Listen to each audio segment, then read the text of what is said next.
যার নাম হচ্ছে অনন্ত দাস বাবাজি।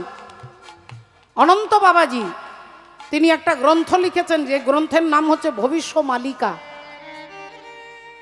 ভবিষ্য মালিকা বলে একটা গ্রন্থ, একটা বই আছে।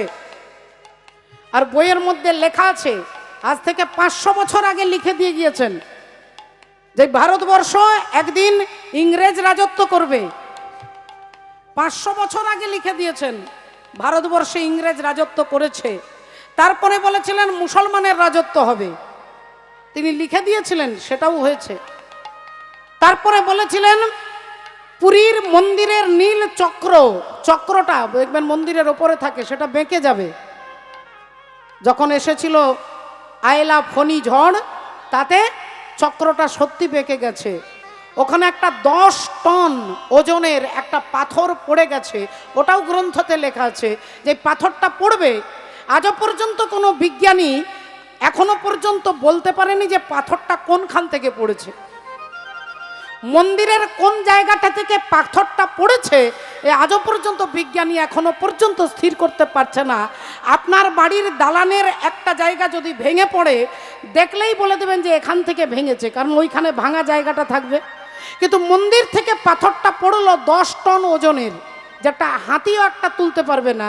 সেই পাথরটা কোনখান থেকে পড়লো আজও পর্যন্ত তার কোনো ঠিকানা, তার কুল কিনারা খুঁজে পাওয়া যাচ্ছে না। ওই গ্রন্থের মধ্যে লেখা আছে, ওখানে লেখা আছে জগন্নাথ মন্দিরের পতাকাতে আগুন লাগবে। দেখুন কয়েক বছর আগে, 1 থেকে 2 বছর আগে জগন্নাথের মন্দিরের পতাকায় আগুন লেগে গিয়েছে। শেষ নাম্বার পয়েন্ট যেটা লেখা আছে, যে যেদিন ভগবানের বস্ত্রে আগুন লাগবে সেদিন জানবেন যে এই কলিযুগ বিনাশের সূচনা হয়ে যাবে। হরি হরি বল।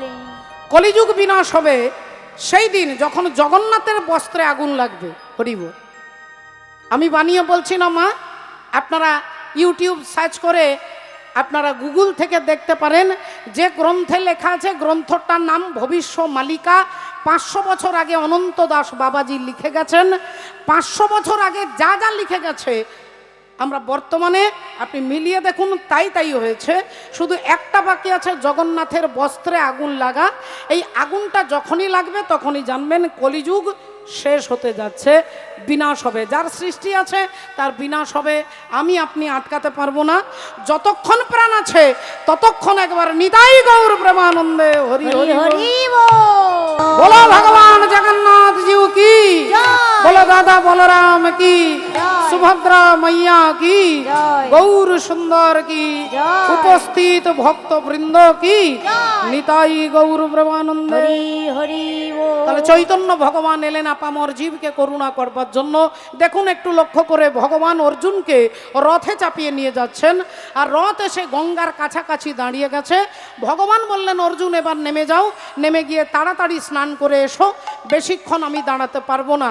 অর্জুন বললেন তুমি দাঁড়াও, আমি এক্ষুনি 3টে ডুব দেবো, আবার চলে আসবো।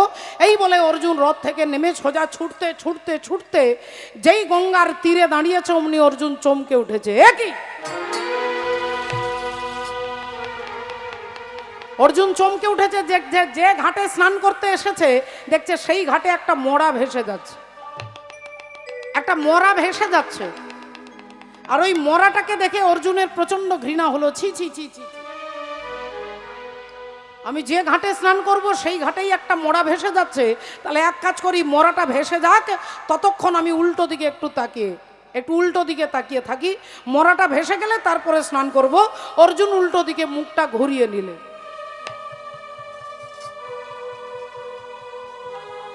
এখন অর্জুন উল্টো দিকে মুখ ঘুরিয়ে নিয়েছে, মরাটা গঙ্গার জলে ভেসে যাচ্ছে। আর রথের ওপরে যে ভগবান শ্রীহরি বসে আছেন বাবা ঠাকুর, তিনি কি করেছেন, তিনি কোনো কাজ নিজের হাতে করে না, সব রিমোটে কাজ হয়ে যায় মা। এখন ভগবান 2টো শৃগাল পাঠিয়ে দিয়েছে, একটা ছোট একটা একটু বড়। এখন ছোট শৃগাল তার দাদাকে বলছে, দাদা দাদা আজ 3 দিন হয়ে গেল দাদা, কিচ্ছু খাইনি। ও দাদা দেখো না কোথাও কোনো খাবার পাওয়া যায় কিনা, খুব খিদে পেয়েছে, দেখো না দাদা দেখো না।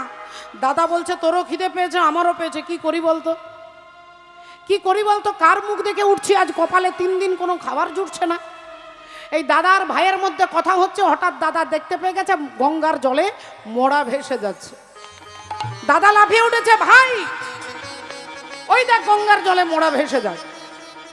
আর যেই মোড়াটাকে দেখেছে দুটো শৃগাল ছুটে গিয়ে দাঁত দিয়ে মোড়াটাকে কামড়ে টেনে আর যেই গঙ্গার পাড়ে তুলেছে, এবার ছোট শৃগাল ভাবছে আজকে পেট ভরে খাবো, খাবার জন্য মুখটা বাড়িয়েছে। অর্জুন ভাবলেন তাহলে এখানে দাঁড়িয়ে সময় নষ্ট করব না, আমি অন্য ঘাটে যাই। অন্য ঘাটে যাওয়ার জন্য অর্জুন পা বাড়িয়েছে। আর এমন সময় বড় শৃগালটা তার ভাইকে বলে উঠলো, ভাই একটু দাঁড়িয়ে যা, দাঁড়িয়ে যা। যেই বলেছে দাঁড়িয়ে যা, অর্জুনও দাঁড়িয়ে গেছে। দেখি ব্যাপারটা কি, কি বলে, কি জন্য দাঁড়াতে বলছে তার ভাইকে, একটু শুনে যাই। তা ভাই বলল, দাদা কি বলছো? বলে দাঁড়া, একটু দাঁড়া, একটু দাঁড়া। বলে দাদা আগে খাওয়া দাওয়া করে নি, তারপরে কথা বললে হতো না? দাদা বলল, ভাই এই মোড়া তুইও খাবি আমিও খাবো, তোরও পেট ভরবে আমারও ভরবে, তোরও খিদে পেয়েছে আমারও পেয়েছে, কিন্তু এই মোড়াটা খাবার আগে একটু পরীক্ষা করে নিতে হয়। তা না দাদা কি পরীক্ষা করবে, তাড়াতাড়ি করো, আমি আর পারছি না। দাদা কি করেছে, 3টে জায়গার গন্ধ নিয়েছে, একবার কানে, একবার মুখে, আর একবার বুকে। কানে, মুখে আর বুকে, এই 3টে জায়গার গন্ধ নিয়ে দাদা ভাইকে বলছে, ভাই এই মোড়া খাওয়া যাবে না। মোড়া খাওয়া যাবে না? কেন খাওয়া যাবে না? আমরা সারা জীবন মোড়া খাই, এই মোড়া খাওয়া যাবে না কেন? দাদা বলল, ভাই এর কানে গন্ধ নিয়ে দেখলাম লোকটার মৃত্যু পর্যন্ত গুরু দীক্ষা হয়নি। আর তুই তো জানিস ভাই, যতদিন জীবের গুরু করোনা নাহি হয়, পশু বলি সেই প্রাণীকে জানিবে নিশ্চয়। তাই এর কানে গন্ধ নিয়ে দেখলাম লোকটার গুরু দীক্ষা হয়নি। তাই গুরু দীক্ষা হয়নি, যতদিন জীবের গুরুকরণ নাহি হয়, পশু বলি সেই প্রাণীকে জানিবে নিশ্চয়। তো ভাই বলে উঠলো, ঠিক আছে ঠিক আছে, আচ্ছা তাহলে তুমি এর মুখে গন্ধ নিলে কেন? মুখে গন্ধ নেবার কি দরকার ছিল? তুমি তো কানে গন্ধ নিয়েই চলে যেতে পারতে। দাদা বলল, ভাই আমি ভেবেছি লোকটা দীক্ষা নেওয়ার সময় পাইনি, সংসারে প্রচণ্ড ঝামেলা, তাই ভাবলাম দীক্ষা হয়তো নিতে পারেনি, তা মুখের মধ্যে গন্ধ নিয়ে দেখি 24 ঘন্টার মধ্যে একবারও নিতাই গৌর প্রেমানন্দে হরি বল বলে, হরি হরি বল। একবারও হরিনাম এই মুখ দিয়ে উচ্চারণ করে কিনা এটা জানবার জন্য মুখে গন্ধ নিতে গেলাম। আর গন্ধ নিয়ে বুঝলাম এই লোকটা সারা জীবনে কখনো হরিনাম বলেননি, সারা জীবনে কখনো কীর্তন শুনতে যায়নি, কখনো হরিবাসরে হাত তুলে হরিনাম বলেনি, তবে মরবার আগে বাজারে যে তিরঙ্গা খেয়েছে সে গন্ধ এখনো বেরোচ্ছে। বলে দাদা গো তাহলে বুকে গন্ধ নিলে কেন? না বুকের মধ্যে গন্ধ নিলাম যে লোকটা কোনোদিন কোনো সাধুকে জড়িয়ে ধরে, ভক্তকে জড়িয়ে ধরে আলিঙ্গন করে নাই ভাই। একে তুইও খাবি না আমিও খাবো না, চল পালিয়ে চল। তা চলো দাদা। মরাটাকে ফেলে দিয়ে দুটো শৃগাল চলে যাচ্ছে, আর বড় শৃগাল কি করেছে, মরাটাকে একটা লাথি মেরেছে। একটা লাথি মেরে দিয়ে যেই চলে যাবে, ভাই বলে উঠলো, দাঁড়াও দাদা, দাঁড়াও, একটু দাঁড়াও দাদা, তুমি ওকে লাথি মারলে কেন? ভাইয়ের কথা শুনে দাদা বলে উঠলো, লাথি মারলাম কেন বুঝতে পারছিস না? এ মহা পাপী, এ ঘোর পাপী, এর গুরু দীক্ষা হয়নি, এ কখনো ভগবানের নাম বলে না, এ কখনো সাধুকে জড়িয়ে ধরেনি, একে লাথি মারবো না, তাই একে লাথি মেরেছে, মহা পাপী। ভাই বলে উঠলো, না দাদা, না না না না না, মিথ্যে কথা বলো না দাদা, এ পাপী বলে তুমি লাথি মারতে পারোনি, এ মরে গেছে বলে তুমি লাথি মারতে পেরেছো। এ যদি বেঁচে থাকতো তুমি একে লাথি মারতে পারতে? দাদা বলে, হ্যাঁ পারতাম। এ যদি বেঁচে থাকতো তাও লাথি মারতে পারতাম। ভাই বলল, তাহলে তোমাকে একটা জ্যান্ত পাপী দেখাচ্ছি, যে এর থেকে আরো ভয়ঙ্কর পাপী, এর থেকেও বড় পাপী, এর থেকেও ভয়ঙ্কর পাপী, একটা জ্যান্ত পাপী তোমাকে দেখাচ্ছি। দাদা বলল, দেখা কোথায় সেই জ্যান্ত পাপী? ভাই অমনি মুখটা তুলে দেখাচ্ছে, ওই যে ভদ্রলোক উল্টো দিকে মুখ ঘুরিয়ে দাঁড়িয়ে আছেন, ওই ভদ্রলোক এর থেকে আরো ভয়ঙ্কর পাপী। আর যেই কথা বলেছে দাদা চিৎকার করে উঠেছে, চুপ! সর্বনাশ, তুইও মরবি আমাকেও মারবি, তুই নিজেও মরবি আমাকেও মারবি, শীঘ্রই এখান থেকে পালা, পালা এখান থেকে। কাকে তুই জ্যান্ত পাপী বলেছিস? তুই ওই ভদ্রলোককে চিনিস? ও উল্টো দিকে তাকিয়ে আছে, তুই ওর মুখটা দেখিসনি, কিন্তু আমি চিনি, তাই এখান থেকে পালা। ভাই বলল, দাঁড়াও দাদা, হঠাৎ করে তোমার ব্লাড প্রেশার বেড়ে যাচ্ছে কেন? হঠাৎ করে তুমি এত থরথর করে কাঁপছো কেন, ভয় পেয়ে যাচ্ছ কেন? দাদা বলল তুই ওই ভদ্রলোককে চিনিস না, ও শুনতে পেলে তোকেও মারবে আমাকেও মারবে। ভাই বলল দাদা গো, আমি ওই ভদ্রলোককে শুধু চিনি না, ওই ভদ্রলোক যে বংশে জন্মগ্রহণ করেছে আমি তাদের সবাইকে চিনি। সবাইকে চিনি। ওই ভদ্রলোক যে বংশে জন্মগ্রহণ করেছে সেই বংশের প্রথম পুরুষ হচ্ছে ভগবান শ্রী বিষ্ণু। বিষ্ণুর নাভি থেকে সৃষ্টি হলো ব্রহ্মা। ব্রহ্মার পুত্র অত্রি, অত্রির পুত্র সোম, সোমের পুত্র বুধ, বুধের পুত্র পুরুরুবা, পুরুরুবার পুত্র আয়ুষ, আয়ুষের পুত্র নহুষ, নহুষের পুত্র যজাতি, যজাতির পুত্র যদু, যদুর পুত্র পুরু, পুরুর পুত্র জন্মেঞ্জয়, জন্মেঞ্জয় পুত্র প্রচিষ্ঠান, প্রচিষ্ঠানের পুত্র মনুষ্য, মনুষ্যের পুত্র চারুপদ, চারুপদের পুত্র শুদ্ধু, শুদ্ধুর পুত্র বহুগব, বহুগবের পুত্র সংজাতি, সংজাতির পুত্র অসংজাতি, অসংজাতির পুত্র রৌদ্রাস্য, রৌদ্রাস্যের পুত্র ঋতেশু, ঋতেশুর পুত্র রস্তিনাভ, রস্তিনাভের পুত্র রেভি, রেভির পুত্র দুষ্মন্ত, দুষ্মন্তের পুত্র ভরত, ভরতের পুত্র ইক্ষু, ইক্ষুর পুত্র সংবরণ, সংবরণের পুত্র সুধনু, সুধনুর পুত্র সোহত্র, সোহত্রের পুত্র চবন, চবনের পুত্র কৃতি, কৃতির পুত্র উপরিচর বসু, উপরিচর বসুর পুত্র জরাসন্ধ, জরাসন্ধের পুত্র সহদেব, সহদেবের পুত্র সোমাপি, সোমাপির পুত্র কুকু, কুকুর পুত্র জন্নু, জন্নুর পুত্র সুরত, সুরতের পুত্র বিদুরথ, বিদুরথের পুত্র রাধিক, রাধিকের পুত্র অযুতায়ু, অযুতায়ের পুত্র অক্রধন, অক্রধনের পুত্র দেবতিথি, দেবতিথির পুত্র ঋক, ঋকের পুত্র দিলীপ, দিলীপের পুত্র প্রতীপ, প্রতীপের পুত্র শান্তনু, শান্তনুর পুত্র বিচিত্রবীর্য, বিচিত্রবীর্যের পুত্র পাণ্ডু, আর পাণ্ডুর পুত্র হচ্ছে জ্যান্ত পাপী যার নাম হলো অর্জুন। হরি হরি বল। যে ভদ্রলোক উল্টো দিকে তাকিয়ে আছে ওনার নাম অর্জুন। যেই বলেছে অর্জুন অমনি সঙ্গে সঙ্গে অর্জুন গদাটা তুলে বলে উঠল,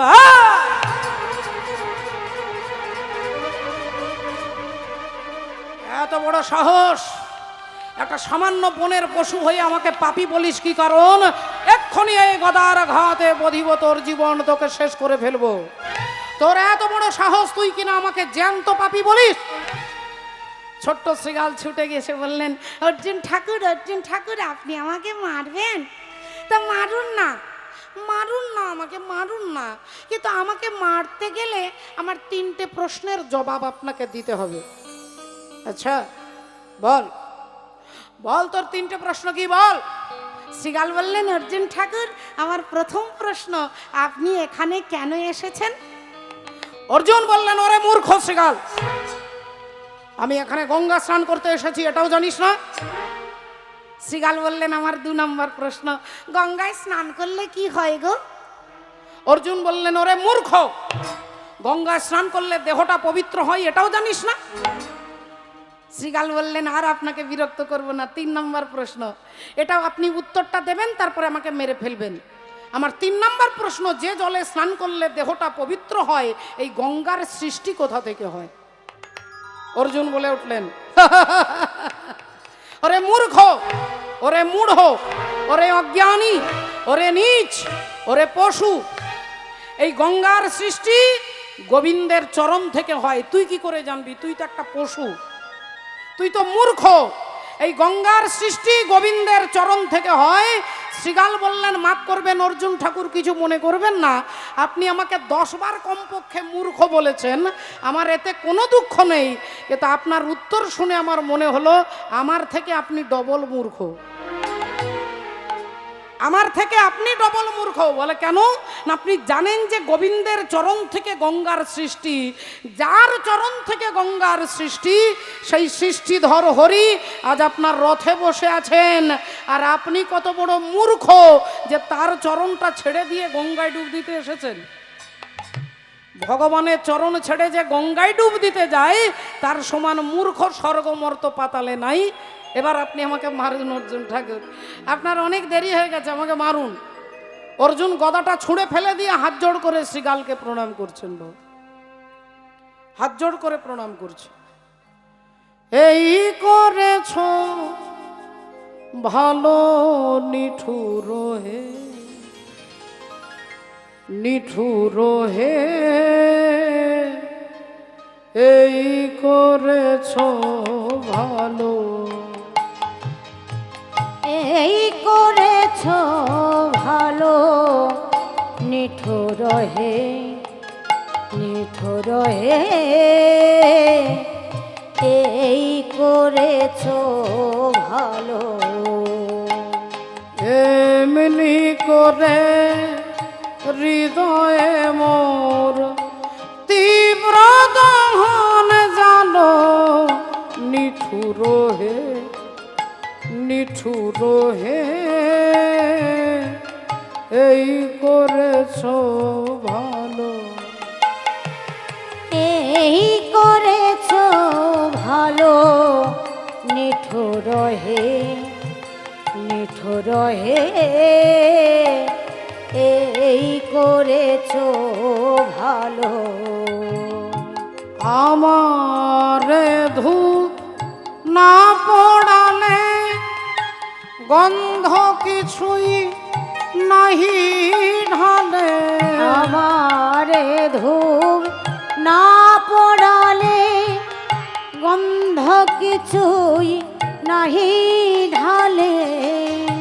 আমারে দীপ না জানালে দেয় না কোনো আলো, নিঠুর হে, নিঠুর হে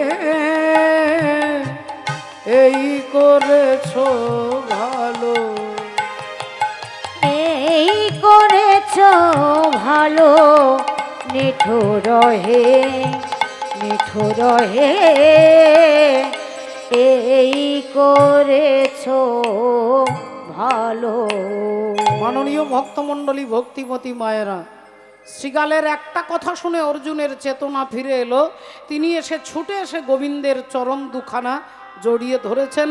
ভগবান রথে বসে আছেন, অর্জুন এসে চরণটা জড়িয়ে ধরেছে। ভগবান পিঠে হাত বুলিয়ে, মাথায় হাত বুলিয়ে বললেন, অর্জুন এতক্ষণ হয়ে গেল তুমি স্নান করনি? অর্জুন ভগবানের দিকে তাকিয়ে বলছে, এতক্ষণ পরে বুঝলাম সব তোমার ষড়যন্ত্র, তোমার ষড়যন্ত্র। তুমি দুটো শ্রীগালকে পাঠিয়েছ আমাকে চেতনা দেবার জন্য। হরি বল। তাই চৈতন্য ভগবান আসছেন আমাদের চেতনা দেবার জন্য। হাসি মাখা বদনে আর ছল ছল নয়নে, ও গয় আনন্দ কাননে মন ভ্রময় নিবাস। মায়ের একটু জোরে জোরে উলুধ্বনি হরিধ্বনি দেব একবার। হরি বল, হরি বল মনে রে আমার, একবার হরি বলো, হরি বলো মনি রে আমার। একবার হরি বলো, হরি বলো মনি রে আমার। একবার হরি বলো, হরি বলো মনি রে আমার। হাসি মাখা বদনে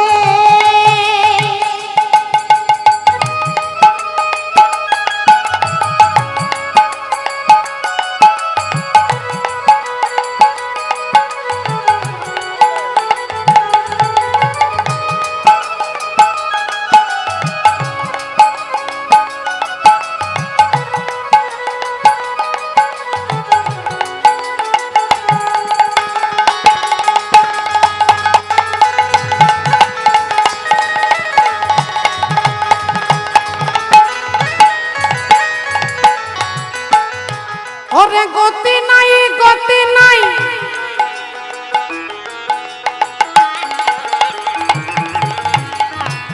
এই হরি নাম ছাড়া, কণ্ঠ ভরিয়া গাও তুমি হয়ে আত্মহারা।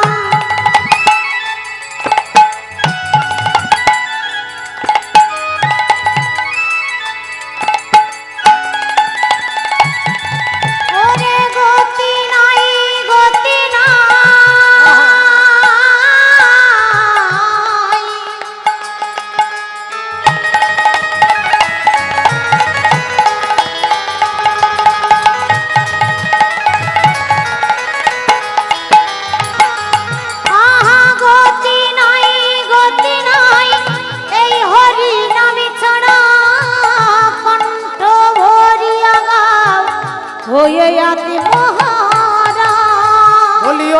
দেখো শ্মশানে কিবা রাত্রি দিনে, ওই দেখো শ্মশানে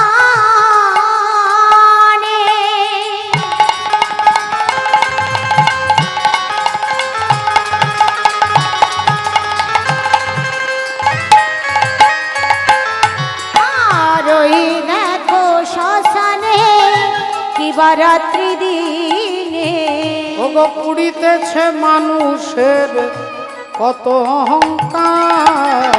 হরি বলো মনি রে আমার একবার, হরি বলো মনি রে আমার একবার, হরি বলো মনি রে আমার একবার, হরি বলো ও মনি রে আমার, হরি বল। এটা 550 বছর পরে এই যোগ, এই তিথি, এই নক্ষত্র এসেছে। এমনটা নয় যে প্রতি বছর আসবে, এমনটা নয় যে 5 বছর পরে আবার এই তিথি আসবে, আসবে না। 450 থেকে 500 বছর আগে এই যোগ, এই তিথি ছিল। আজকে আগামীকাল সেই যোগ আসছে, তাহলে একটা গুরুত্ব দিন। আর এর জন্য আপনাদের লক্ষ টাকাও খরচা করতে বলছে না, শাস্ত্র বলছে শুধু ভগবানের নামটাকে আশ্রয় করে থাকে, নামটাকে শুধু জপ করা। মালাতে জপ করতে পারেন, এমনি মুখেও করতে পারেন, গীতা পড়তে পারেন, আপনি ভাগবত পড়তে পারেন, আপনি কীর্তন শুনতে পারেন, আপনি মোবাইলে ভাগবত শুনতে পারেন, আপনার যাই ইচ্ছা, কিন্তু সেটা যেন ভগবত বিষয় হয়। ফলে আগামী কালকের জন্য, কলির জীবের জন্য একটা গুরুত্বপূর্ণ দিন। আর কালকের দিনেই আজ থেকে 541 বছর পূর্বে শ্রীধাম নবদ্বীপের মাঝে কলিযুগ পাবন অবতার চৈতন্য ভগবান আপামর জীবকে করুণা করবার জন্য আসছে। এখানে এতগুলো ইউটিউব রয়েছেন, ইউটিউবে আমার কথাগুলো রেকর্ড হচ্ছে, পরবর্তীকালে আপনারা দেখতে পাবেন। শাস্ত্র চ্যালেঞ্জ করে বলছে, এমন কোন ধর্মের সঙ্গে চ্যালেঞ্জ করে বলছে যে আজকের দিনে, আজকের রাত্রি 1টা থেকে 2টো পর্যন্ত, আজকের দিনে কিন্তু হরিকা দাহন হয়েছিল। হিরণ্যকশিপুরের বোনের নাম হরিকা, তার জন্য আমরা কি বলি, হোলি উৎসব, হোলি। এই হোলি কথাটাই কার নাম থেকে এসছে না, হিরণ্যকশিপুরের বোন হরিকা দহন। আজ রাত্রি 1টা থেকে 2টোর মধ্যে বৃন্দাবনে নৃসিংহ মন্দিরের পাশে কোশি বলে একটা জায়গা আছে, সেখানে সেই মন্দিরে 40 দিন পুরোহিত কিচ্ছু খাবে না, 40 দিন। আমার কথা বিশ্বাস না হয় আপনারা গিয়ে বৃন্দাবনে গিয়ে জিজ্ঞাসা করে দেখবেন। আমার কথা বিশ্বাস না হয় পরের বছর আজকের দিনে গিয়ে দেখতে পারবেন। লক্ষ লক্ষ মানুষের, ভক্তের, যেখানে বিডিও, এমএলএ, এমপি, বড় বড় নেতা নেত্রী সব যায়, বড় বড় ক্যামেরা যায়, সেখানে 40 দিন পূজারী উপবাস থেকে আজকের দিনে কি করবে না, আগুনের কাছে অনুমতি নেবে। আগুন কি করে অনুমতি দেবে, বলে আগুনে হাতটা দেবে কিন্তু হাত পুড়বে না। এত বড় আশ্চর্যের কথা। বিশ্বাস কেউ যদি না করে, আজকে সোশ্যাল মিডিয়ার মাধ্যমে চ্যালেঞ্জ করে শাস্ত্র বলছে। আর সেই চ্যালেঞ্জের কথাটা শুধুমাত্র আমি বলছি, বিশ্বাস না হলে পরের বছর গিয়ে দেখবেন। এবছর তার, এখন তো আজকের দিনে হবে না, 41 দিনের হরিবোল, 40 দিন না থেকে, না খেয়ে একটা প্রদীপের মধ্যে আগুন জ্বলবে, ওই প্রদীপটা 40 দিন ধরে ধরবে, ওই প্রদীপের আগুনটাতে হাত দিলে হাতটা পুড়বে না। আর সেই পুরোহিত, সেই ব্রাহ্মণ কি করবে না, প্রহ্লাদ কুণ্ডে স্নান করবে। বৃন্দাবনে প্রহ্লাদ কুণ্ড রয়েছে, সেই প্রহ্লাদ কুণ্ডের জলে স্নান করে, আর কত বড় আগুনটা জ্বলবে জানেন, এই প্যান্ডেলটা যত বড়, এত বড় একটা বিশাল জায়গা জুড়ে খড়, গোবর, ঘুঁটে দিয়ে আগুন হরিকা দেবীকে বসানো হবে, আগুন ধরানো হবে। সেই আগুনটার মধ্যে থেকে সেই ব্রাহ্মণ ছুটবে। 19 পা, 19 পায়ের বেশি 20 পা পড়বে না, 19 পা। ওই 19 পায়ের মধ্যে ওই জায়গাটা, ওই আগুনটাকে পেরোতে হবে। তার শরীরে যত লোম আছে, একটা লোম ওই আগুনের মধ্যে পুড়বে না বাবা। হরি হরি বল। এটা হচ্ছে সনাতন ধর্মের একটা উজ্জ্বল দৃষ্টান্ত। একবার সবাই মিলে বলবো, সনাতন ধর্ম কি জয়। নিতাই গৌর সীতানাথ প্রেমানন্দে। হরি হরি বল। তাহলে আজকের দিনটা মনে রাখবেন, আজকের কথাটা মনে রাখবেন। আজকের দিনে হরিকা দাহনের দিনে বৃন্দাবনের নৃসিংহ মন্দিরের পাশে কোশি, জায়গাটার নাম কোশি, সেখান থেকে বাঁদিকে 4 কিলোমিটার দূরে আজকের এই নিয়মটা যেটা আপনারা শুনলেন, আগুনের মধ্যে ছুটবে ব্রাহ্মণ, তার শরীরের একটা লোমও সেই আগুনে পুড়বে না, শুধু প্রহ্লাদ কুণ্ডের জলে স্নান করে আগুনটার মধ্যে তিনি ছুটবেন। আজকের দিনে হিরণ্যকশিপুরের বোন হরিকা দেবীকে দাহ করা হয়েছিল, তাই আজকের দিনটাকে আমাদের পুরুলিয়া জেলার ভাষায় ন্যাড়া পোড়া বলা হয়, ন্যাড়া পোড়া। বিভিন্ন জায়গায় বিভিন্নভাবে আজকের দিনটার নাম আমরা স্মরণ করে থাকি। তাই সেই আগামীকাল জগতের জীবকে কৃপা করবার জন্য চৈতন্য ভগবান আসছেন, চেতনা দেবার জন্য। রাধে রাধে। বৈষ্ণব পদকর্তা বলছেন, জয় জয় কলরব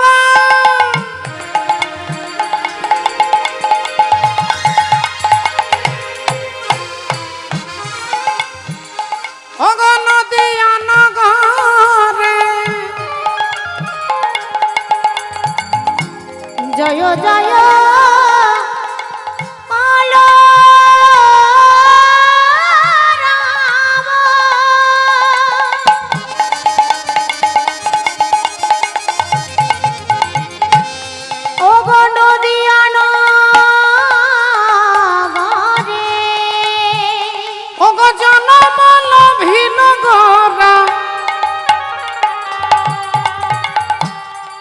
চিরয়ুদরে ওগো জনমল ভিলাগরা সচিরয়ুদরে, ওগো জনমল ভিনগরা সচিরয়ুদরে, ওগো জনমল ভিলাগরা সচিরয়ুদরে, বলি আনন্দ ইয়ার ধরে নরে, আনন্দ ইয়ার ধরে নরে, ওগো আনন্দ ইয়ার ধরে নরে, আনন্দ ইয়ার ধরে নরে, ও যে নদিয়া বাসীর মনে আনন্দ ইয়ার ধরে নরে, নদিয়াবা শিরমনে আনন্দ ইয়ার ধরে নরে, ওগো নদিয়া বাসীর মনে আনন্দ ইয়ারি ধরে নরে, হরি বল। নদিয়াবা শিরমনে আনন্দ ইয়ারি ধরে নরে, নদিয়াবা শিরমনে আনন্দ ইয়ারি ধরে নরে, অনুধ্বনি নিতাই গৌর ব্রহ্মানন্দে। আনন্দ ইয়ারি ধরে নরে, নদিয়াবা শিরমনে আনন্দ ইয়ারি ধরে নরে, বলি আনন্দ ইয়ার ধরে নরে, ওগো জনমল ভিলা গোরা সচিরয়ুদরে।